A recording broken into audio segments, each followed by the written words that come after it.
والصلاة والسلام على سيدنا حبيب قلوبنا وطبيب نفوسنا وشفيع ذنوبنا أبي القاسم محمد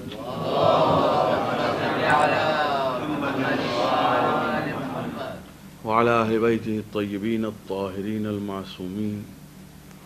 أما بعد، السلام عليكم ورحمة الله وبركاته.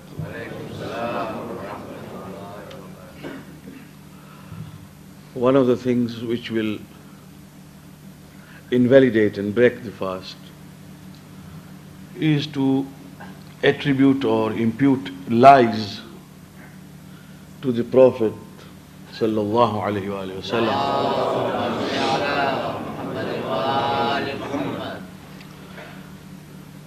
By saying that the Prophet said certain things, but you know that the Prophet did not say. When somebody does it deliberately, while he is fasting, his fast is batil.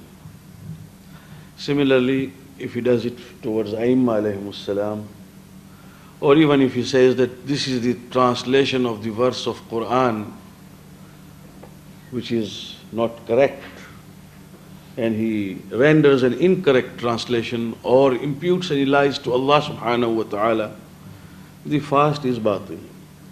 And as per precaution, among the list of Ma'asumeen, Janab Fatima Zahra Salamullah Alaiha is also included.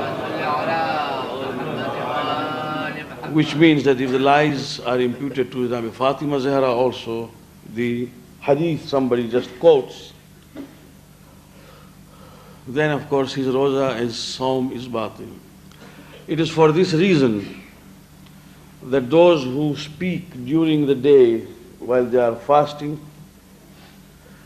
they must either be very sure that what they are saying is exactly what has been reported by sound and worthy hadith, or if they are quoting by saying that so and so has written, or if the book is in his hand and he reads from the book. In that case, of course, he is not trying to impress upon the listener that he is telling a lie. Now in this, if someone spoke something which is not true, and later on he says that, I'm sorry, what I told you in the daytime was not correct, that will not save his fast. The fast will have gone.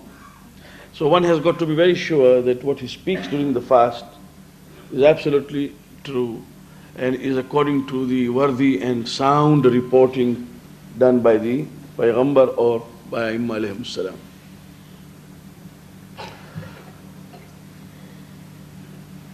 Tonight, I have got very few minutes at hand because a very important program is going to follow after this.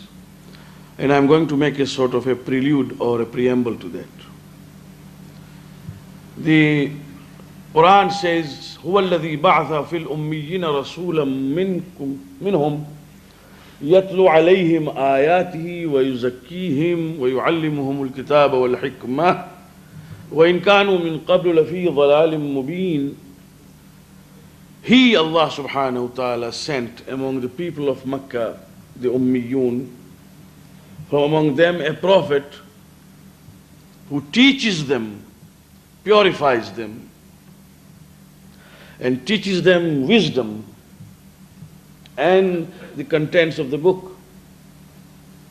Although these people to whom the Prophet was sent were before his advent and his arrival, they were openly gone astray. We normally stop here when we quote the ayah, although Surah Jum'ah has got one further ayah immediately which is connected with this. وَآخَرِينَ مِنْهُمْ لَمَّا يَلْحَقُوا بِهِمْ وَهُوَ الْعَزِيزُ الْحَكِيمُ. The Prophet has not only come to the people of Makkah, وَآخَرِينَ مِنْهُمْ لَمَّا يَلْحَقُوا بِهِمْ, and for others and to others who will then join the generations after generation. The message of Islam is now spreading fast. And those who were not prepared to listen to Islam or even to the name of the Prophet sallallahu alaihi wasallam, they were not prepared to even consider him. Now they are, alhamdulillah, reading about him, studying his life, and trying to understand the values and teachings of Islam. But at the same time, while this new vista is opening, there is also resistance. There is also a problem that we are facing. There is one problem that we are facing within the society of Muslims. There is one which we are facing from without, from outside. From within we know what are the problems. That in spite of all the efforts that we can make, and we do, alhamdulillah, and may Allah accept our efforts, you don't know what it all means to see so many people assemble on the night of Ramadan, young and old, men and women, to read dua iftitah and yasin and dars of Quran, and listen to a few words of maw'idah and admonition to revive one's spirit. We do not understand what a valuable and priceless contribution this is. At the same time, there is another problem.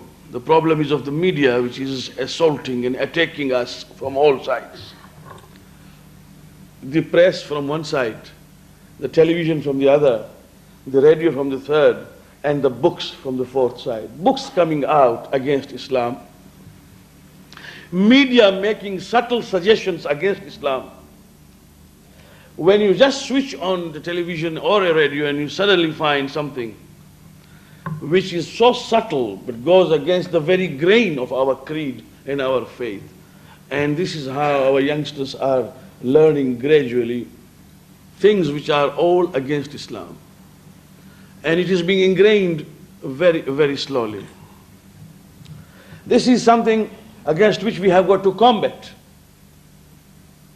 And I don't claim to say that the task is completed. The task was not completed when the Prophet ﷺ himself passed away. In 1964, when I was for ziyarat in Najaf Ashraf, and I had the chance of meeting Ayatollah al-Uzama, al-Imam al-Rahil Sayyid Muhsin al-Hakim, Taba Thara. Because there wasn't a rush there, many people were not there. There was some time, so he had some time, some moments for me. So he said, I am so happy that you have come here this year. I could not understand what he meant then. I said, Agha, what has happened this year? He said, a very significant step has been taken this year. What was it? He said, here, some kilometers away in the interior of Iraq, I heard that there wasn't a mosque there. And people don't even pray, don't fast, don't do Hajj. I was surprised, so I sent one of the talaba. In the month of Ramadan, one of the students, I said, you go there, do some tabligh work and slightly make the people inclined towards religion. Gradually we will build a mosque and there will be a center. This is what I heard from himself, Ayatullah.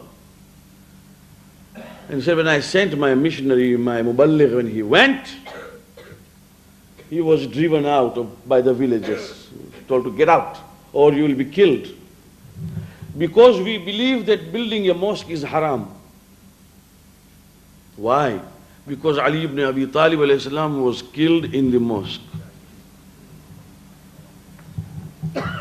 And we also believe that to pray is haram because Ali ibn Abi Talib was killed in namaz.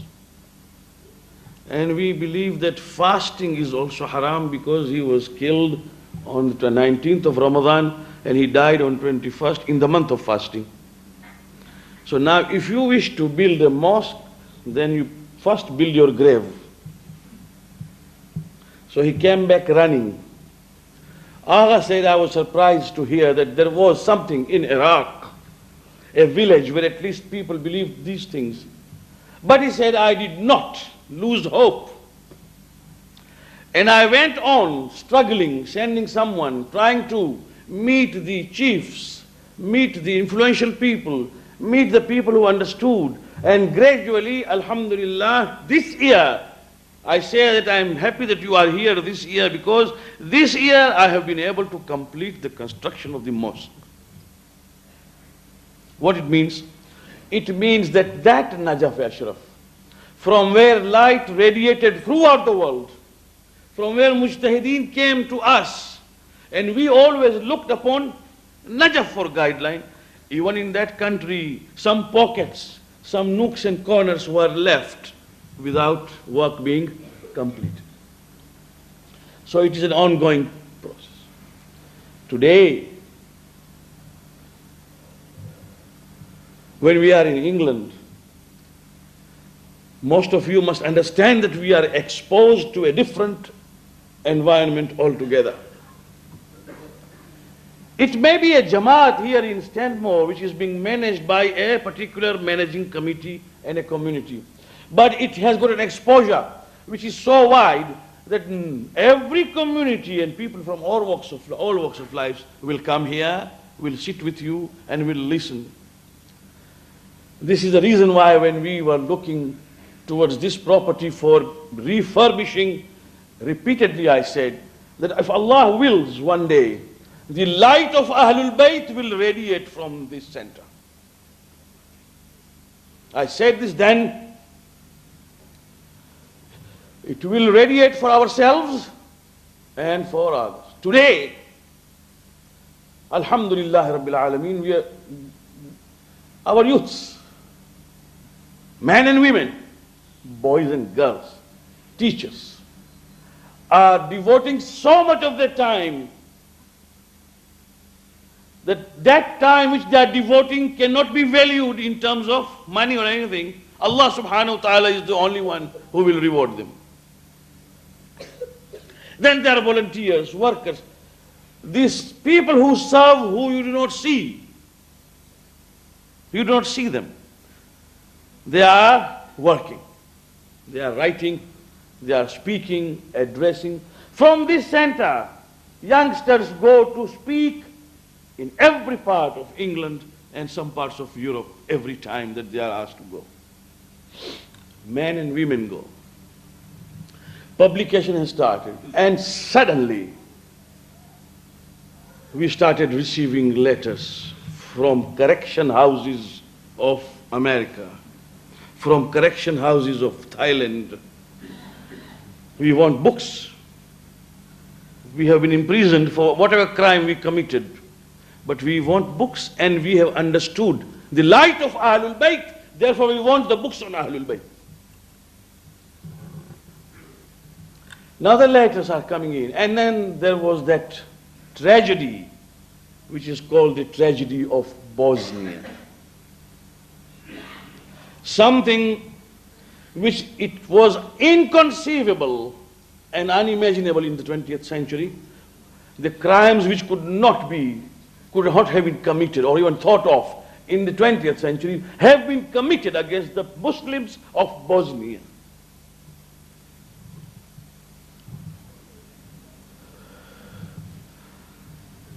Why?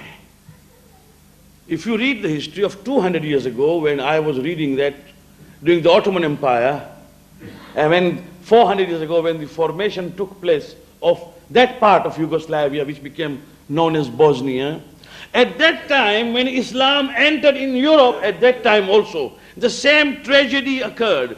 And if you sometimes read, you will find what has happened in 20th century is a copy of what happened 200 years ago in the same part of the world. Just because Europe would not like to see Islam enter Europe.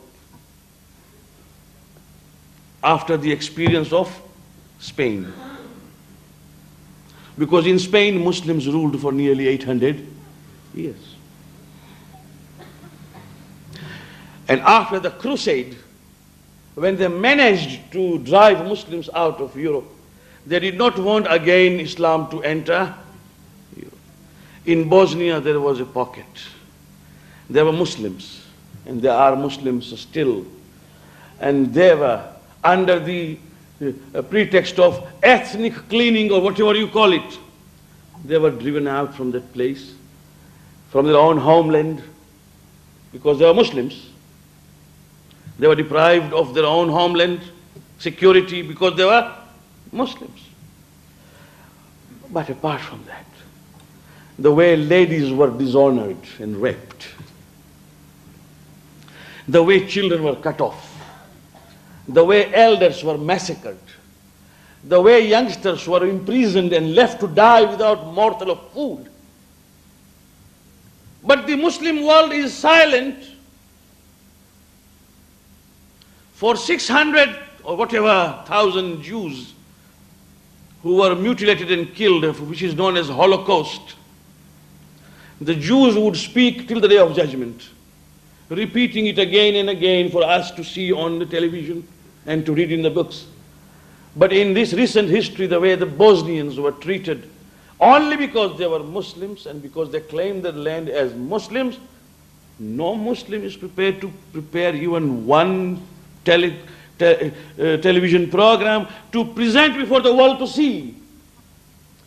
When the photographs came for the first time showing the ribs which could be seen because of starvation, then America felt ashamed because there wasn't any way out to justify the dying people of Bosnia.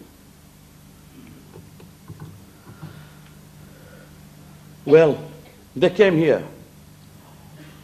They went everywhere, wherever they could go.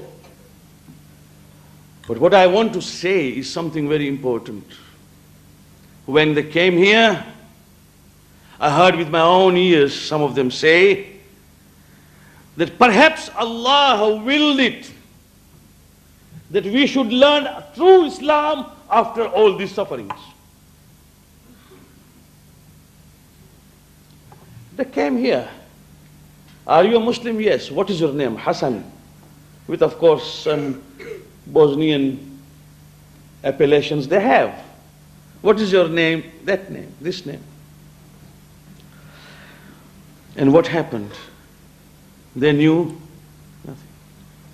Are you the follower of Ahlul Bayt? No. We don't know.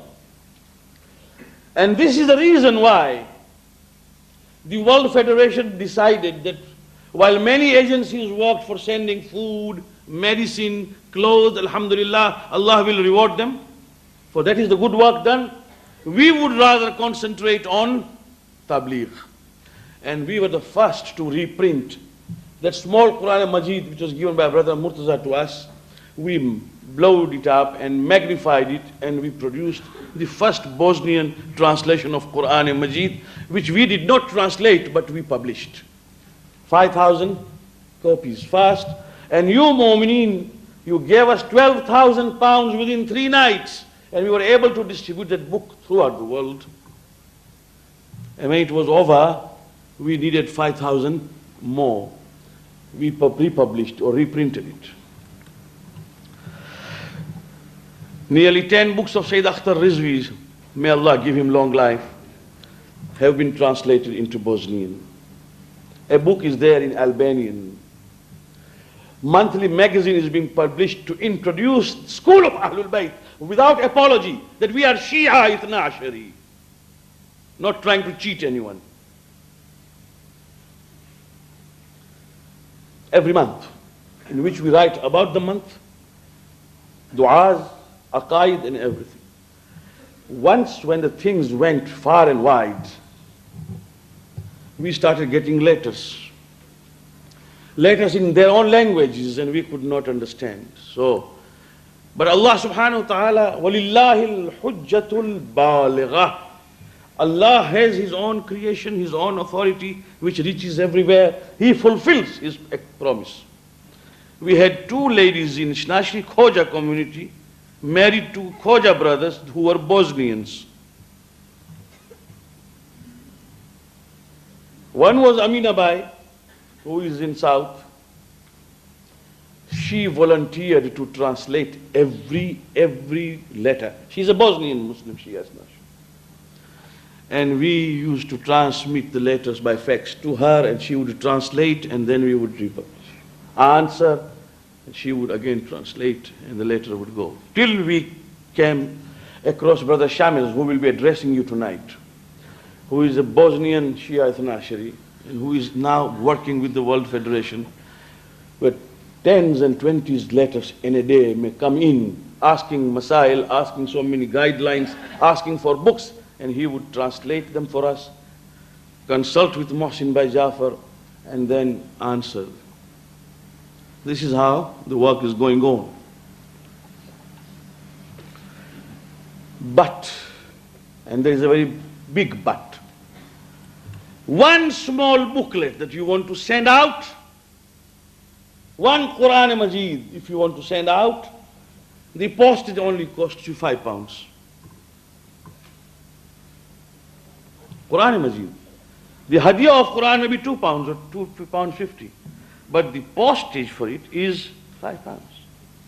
And that is the reason why I have had to call a halt, because there is no fund for it. While the world is asking for the books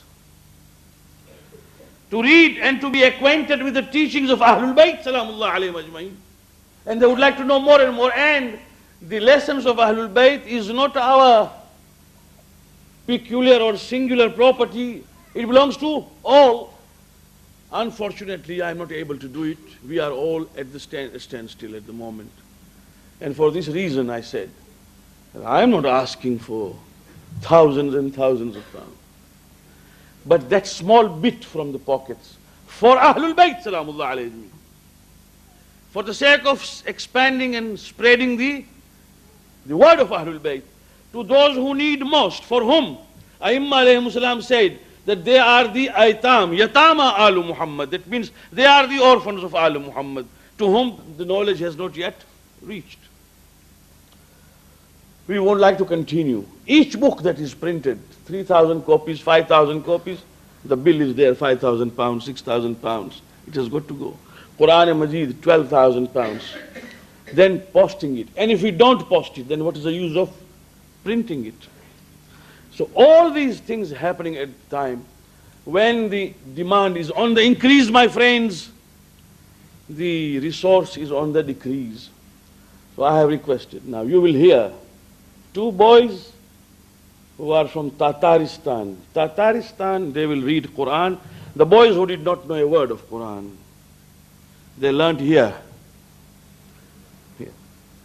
Tataristan has got 200,000 Shia Isnashris. And it is waiting. These small young boys have come, and two daughters have come. They are there among the women. They live separately here in the same center. They are taught. And then there are three boys here. You will see when they read Quran. They read dua for us. They learn fiqh. When they will go back, some more will come in. But all this is going to cost us money, because we decided that rather than send a missionary from here who does not know their language, we bring the boys from there who would learn English, plus they would also learn fiqh and Quran Majid. Well, the argument is, Mulla Sahab, pehla amne chokha Musalman to banao. I have only one answer for that. If after 150 years labor by our elders, who built the mosques and imam baras and brought ulama from all over the world, if you have still not become chokha Musalman, you will never become. A constant pain by our elders who died in the same way, teaching us Quran, teaching us diniyat, building imam baras. People paid money from their pockets. We have imam baras and mosque and ulama and mullahs and masajid and madaris everywhere. Unless you want to become Salman Farsi. But if you say that, then there is no end to it. So what my answer is, that we have got to do both. Work within and also without. There are people who will work within for our own people in the community, and there are people who will work without. And this money which is spent in the name of Allah subhanahu wa ta'ala Allah does not keep, He sends it back.